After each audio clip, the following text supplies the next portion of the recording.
kajojishe niba avuga ati je ngiye gupfa kandi akwiye gupfa mugabo reka mpe mvutse tuzana kasete zangwa n'umuzungu yitwa Brero haraheza aravuga amazina aravuga na haru yarabivuze rwose cyo gituma yagiye asabye ikigongwe ati je ndakwiye gupfa mugabo birakwiye yuko no sabe ikigongwe umwami ko namwiciye umwana ndasabye ikigongwe ku barundi ku badasigana cyane cyane mugabo naho ngiye si jewe nari kwibwira jewe mugereki mutoya yuko nguye kwicubye mwana w'umwami ivyo yavuye n'abantu bantumye. Moi je sentais très bien qu'il y avait quelque chose qui chipotait les autorités politiques belges. Vous savez, quand on est dans cette situation-là, on s'évite un peu, on ne parle de rien. Mais de là à aller dans l'enquête vraiment vis-à-vis de l'administration belge, ça je n'y ai vraiment pas pensé. Je ne pouvais pas imaginer que nous aurions été à la base de fomenter un assassinat. Ku rubanza n'ufise ingene barubaza wacubona yuko hari kintu kindi wacubona ko hari kindi warabona ngo kuyo muntu nawe yarakwiye kubazwa ikintu muga abantu benshi bavyubahuka ni kuvuga urwo rubanza tuyita urubanza Bergo Belge. Uwo buryo nyanda kubwiye yaravuze neza cyane ati abamwishe wamwishe n'uyu muga binama yagizwe n'aba nico gituma bose yari yabasavye ntuze urubanza rwo gupfa bose mugabo bigiye gutora bagiye kugira urubanza muri grande instance bakondana gusa umwe gusa bakondana gusa uyamurashe. J'estimais qu'il fallait ne pas accorder le droit de grâce parce que sinon on risquait de ne pas considérer l'arrêt de la Cour d'appel comme étant un arrêt définitif. Je me suis laissé dire que le roi Baudouin avait longtemps hésité, mais pour finir, avait, sur les conseils de ses conseillers, accepté que l'exécution ait lieu. Et on avait décidé de faire ça, si mes souvenirs sont bons, vers 5 heures du matin, dans la prison. Il est mort et puis j'ai fait un procès verbal disant qu'on avait exécuté. Mais je voudrais vous dire que ma journée et mes jours suivants, je n'ai pas dormi. C'est pénible, vous savez ça. Juste avant l'indépendance, c'était quoi, 2 jours ou 3 jours avant?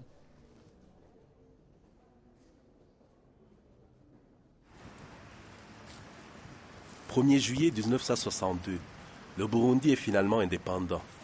Les Burundais ont donc fêté malgré l'absence de l'artisan le plus fervent de cette indépendance.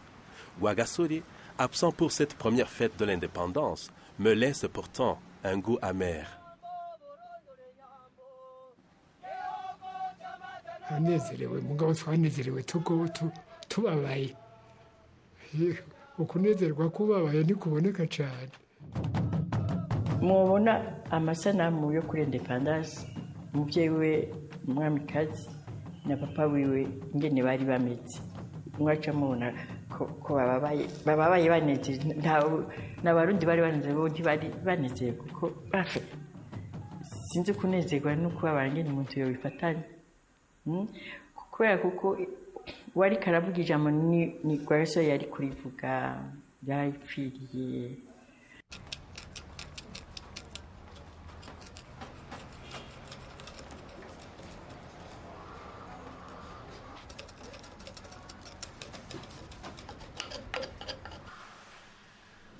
En 1962, l'indépendance tant convoitée est acquise.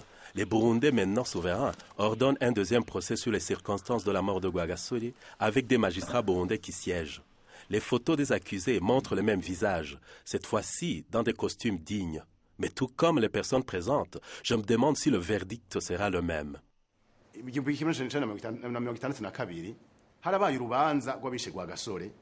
Ico gihe mu mburano zabaye urwandiko ndarufise mu mburano zabaye baragaruka cyane kuri responsabilité de la tutelle.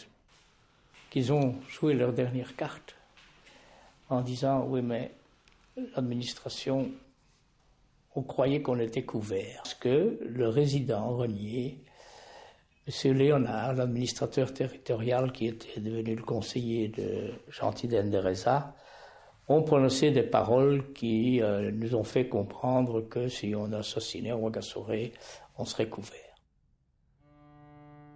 Les agents belges ont-ils accueilli favorablement, approuvé à haute voix, sinon pris spontanément à leur compte l'énoncé de ce raisonnement? Ont-ils affirmé à l'un ou l'autre Africain que la concrétisation du dernier maillon de cette argumentation, la tutelle belge fermera les yeux, était du domaine du probable, voire du certain? Le nier me paraît déraisonnable.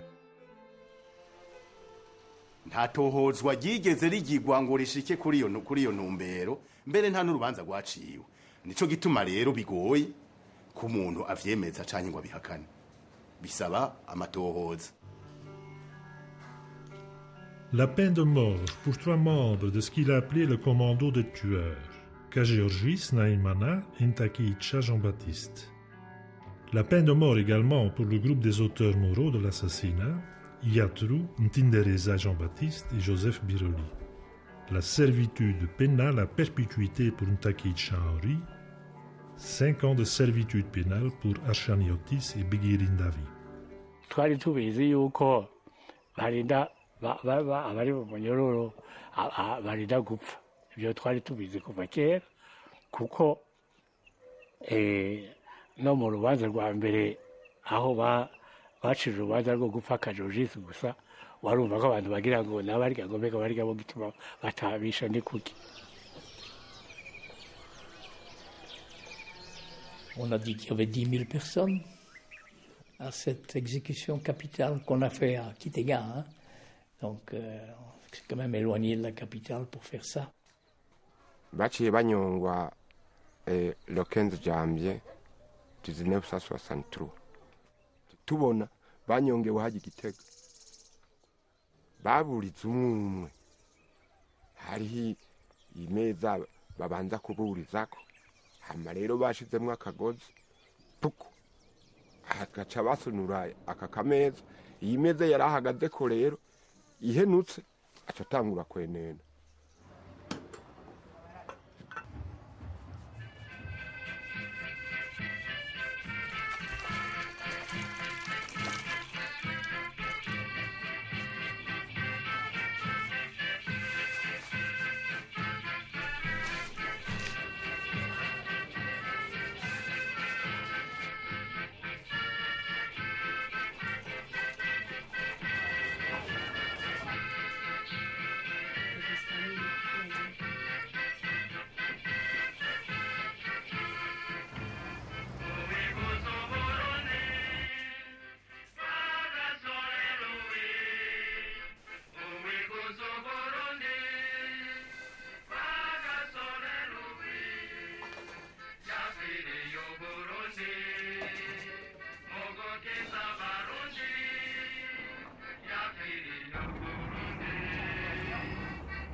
avuga ati mwese muzonkurikira, ndashaka ko abarundi na bene bose bamenya yuko abana babo na bene bafise inzira kugira ngo bazomere gutya.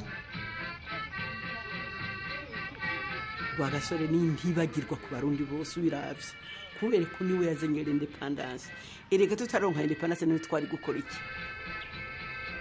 Niwe muntu ubu rusigaranye naho yasandavye abarundi benshi bahurirako.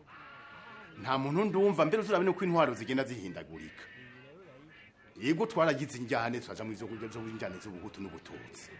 Mugabo nta muntu arigera abona igihe ubutegetsi buje uvuga ngo jewe uwo mugabo nitumuzi. Cyane ngo ubone umuntu avuga ati mbere turakeneye nuko n'injyamo zewe tuyihindura.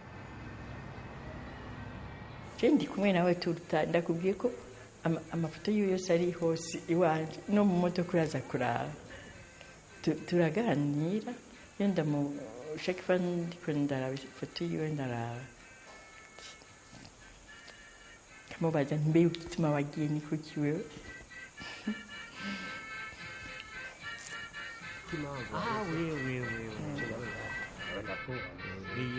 Ivyo vyaraheze, abashavuye barashavuye, ababuze twarabuze, harageze yuko tugerageza kubiraba rero hamwe n'umutima rugabo n'umutima w'urukundo kugira ngo twoze imitima n'ibihugu byacu kugira ngo bibashe kuronka imigenderanire myiza kandi yo gusoneranirana ari uko twumvikanye kuri ico kibazo.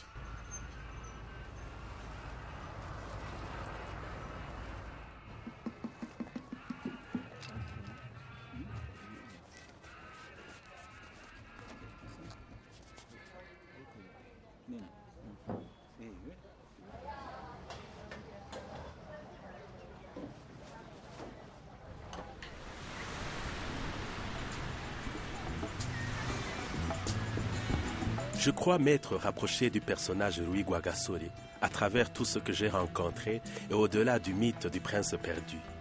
J'ai eu des larmes, du regret, mais aussi de l'espoir.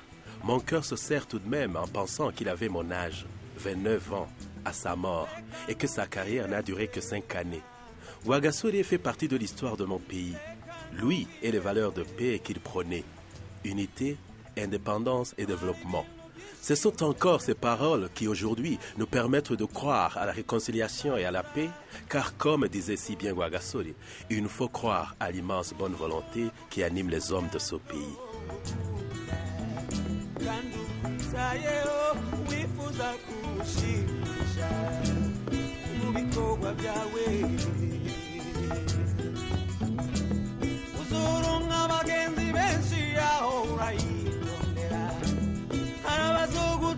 umwanya n'abazogufasha gutera imbere uramenya gutora itatsi n'ururo ntuzumara amaze mwiza wanjye mfisheyo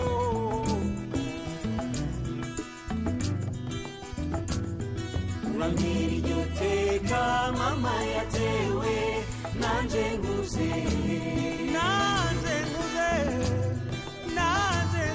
uramira iryo teka mama yatewe nanje nguze